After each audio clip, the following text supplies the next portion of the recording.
এই দেখেন কিছু কিছু হাত কিন্তু তুলছে যাদের মুখে দাড়ি আছে, দাড়ি ছাড়া হাত ওঠে না তো। হয়তো অনেকে বলতেছে হুজুর হুজুর বিয়েই তো করি নাই, এরকম এরকম বেকায়দার প্রশ্ন আছে না নাই বলেন তো? আচ্ছা, বিয়ে করার শর্ত কি দাড়ি কাটা? কোন হাদিস আছে কোন তো? বিয়ে করিতে হইলে দাড়ি কাটিয়ে বিয়ে করিতে হইবে, এটা আছে কোথাও? না।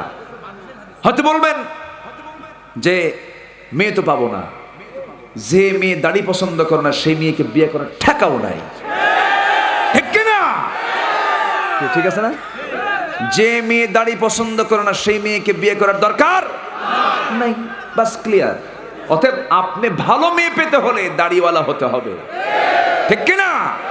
আপনি দাড়িওয়ালা হবেন, চাবেন আল্লাহর কাছে, আল্লাহ আমার মুখে সুন্নাহ আছে, আমি নামাজ পড়ি, আল্লাহ তুমি আমার একটা ভালো বউ জুটাইয়া দাও, ভালো পাবেন। আর দাড়ি ছাড়া ওই জন্ডিস মার্কা পাবেন, ঠিক কিনা? কষ্ট দিলাম? এগুলো কথা কি বলার দরকার আছে? ভালো ভালো মা আছে না নাই? ভালো বোন আছে না?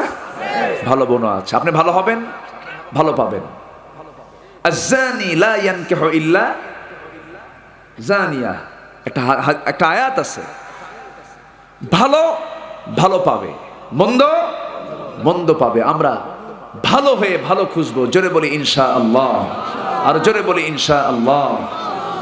সম্মানিত ভাইয়েরা, বন্ধু হতে হবে সত্যবাদী, বন্ধু হতে হবে জ্ঞানী। মূর্খ এবং মিথ্যুক বন্ধু হবে না। তার দুটো শ্রেণী গেল, আরো কয়টা আছে? তিনটা।